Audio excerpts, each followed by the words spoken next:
Shooting it raw? Yes. Shooting it raw.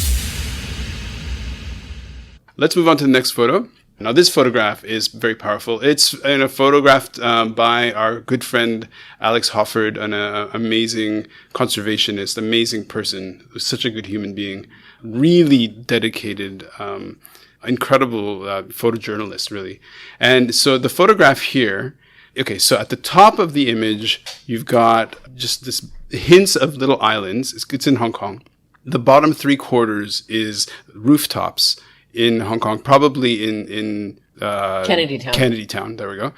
And across these rooftops are just shark fins drying. And there are probably several hundred of various sizes, or maybe they're all uniformly sized, several hundred drying in the sun. Yeah, it's a powerful image. Beyond hitting you over the head with the sheer... I mean, here, if you just look at it in terms of the value, like one shark fin is worth how much money?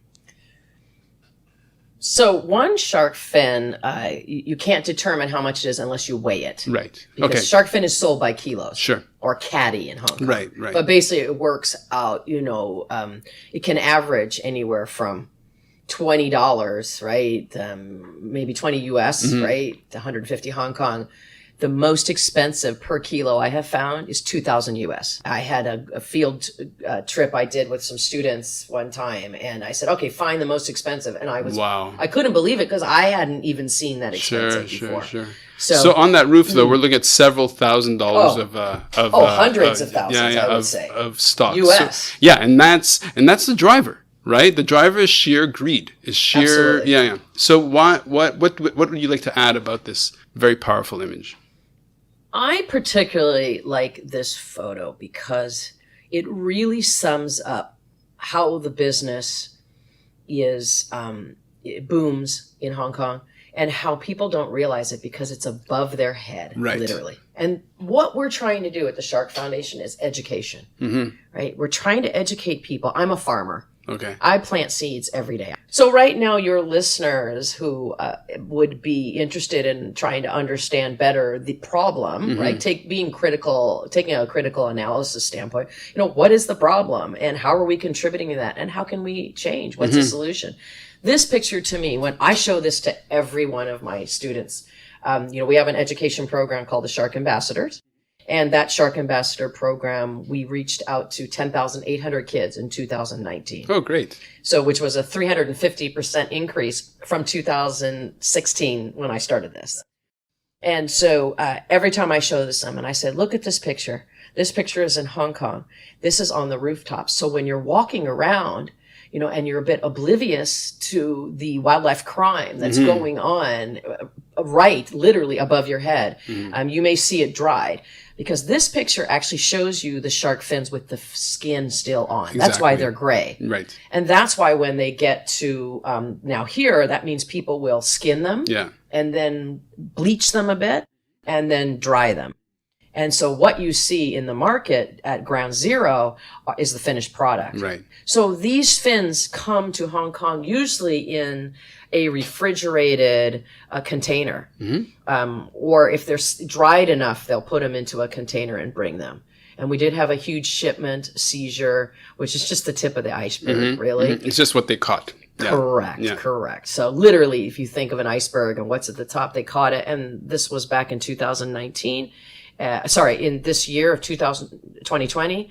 And in that shipment was 2 containers from Ecuador. And, I don't know for a fact. I have a guess on why they got caught, but that would have been typical of the container ship that came. Not finished product, brought here, dried right here in Kennedy Town. Yeah. So students really, and people can really resonate with this because this is literally in their backyard. They can relate to it. What? Yeah. In my backyard? Right. And I think that really helps because out of sight, out of mind, is too easy. Absolutely. And it's really great that one of the people who, so I've known Alex since the first day that I launched Shark Rescue, which was in August of 2009. From the time that I've known him, he has been an incredible champion. And how do you feel about, okay, you have these incredibly powerful images, but how do you feel in terms of the frustration, in terms of your energy when you're doing education, and shouldn't the information be enough to create a change in behavior? So how do you deal with that frustration as an activist?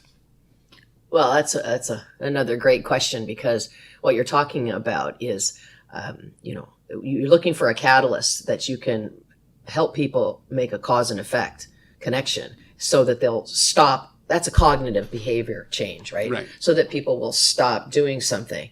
And one of the ways is through a picture. And that picture, Alex had a great opportunity. He really did a wonderful job. But you definitely get compassion fatigue as you get compassion burnout. As an animal rights activist, as an activist, and Hong Kong has been through a heavy year of activism. Sure. And unfortunately, one of the things I learned from Alex is, images are just one thing. It's about, you plant those images, but you've got to educate people how to take action. Mm-hmm. How can an 8-year-old help? And so what I try to do is teach them that everybody can be part of the change. Mm-hmm. We're all agents of change. Even young people like Greta Thunberg, right? Yeah. She's a powerhouse of change. And she demonstrates how even young people can do one little thing and it makes a difference. I try to plant that same message. And how people can make change is simply say no to shark fin soup. Mm-hmm. That's the first thing. Mm-hmm. Then take that message to your family, to your classmates, to your church, to your community. And the next level is, sign a petition. Get a petition going mm-hmm. to get other people of like-minded ilk to stop eating shark fin. And let's expand that message a little bit for people not in Hong Kong, in that if you're North America and you're in Australia or whatever, the UK, the fish in fish and chips is very often shark meat. Absolutely. So, it's always easy to be, not easy, but it's always, that problem is over there. Yeah. But, I was in Montreal in 2016 and I was going to the grocery and they had sharks, like baby sharks all over, and, because they're selling it for shark meat. And interestingly enough, those sharks, they were finned. They send the fins to Asia, but the sharks there are, so it's not a problem over there. No matter where you are in the world, sharks are everywhere. So the problem is where you are. And in fact, the United States is like one of the major contributors of shark fins in the world, because they transit through the U.S. or they're caught off U.S. waters, like Florida, California, Mexico, right? They're caught off in the Pacific Ocean, Atlantic Ocean, and then they're just put in containers, fins, and brought over here. So there was they're part of the supply chain. Yeah, exactly. There was a huge shipment seized in Florida just this year also. Or late 2019. And, it's there. But, people don't realize it. Again, they don't realize that they're part of the problem. So that's why we educate on, all right, take a pledge. Say no to shark fin soup, right? Number 2, sign a petition. Start a petition in your school. It's particularly good for kids, et cetera, right? Circulate that around, see what you do with that. And thirdly, let's target companies that are directly and indirectly contributing to the extinction of the species. Case in point, Maxime's. We started at Alex Hofford's direction back in 2018, 17. We started to target Maxime's. Maxime's group has 55 Chinese seafood restaurants. And we asked them politely in a letter, stop selling shark fin soup. No. We had a meeting with them. They basically said, to sum it up and paraphrase the meeting, that's okay, we're not going to stop. We make too much money from shark fins. Right? It's too much part of our tradition here. And so we went to the next level. We started to do petitions. We got kids involved. Then we went to the next level, which was to protest. We had several protests at their restaurants. And then the last petition was focused on one of their franchises, which is Starbucks. And 10 days before the protest, we're not sure exactly what was the catalyst. They decided to stop selling all shark fin products in all 55 of their seafood restaurants. Oh, great. Yeah. As of Jan 1, 2020. Now, that was in September 22nd, 2018, but the reasoning was they had a lot of stock But I think they had stock, but they also had a lot of existing contracts, probably with Right. wholesalers, and they had to Right, just right. run those out, or Right. they were probably looking at some legal action.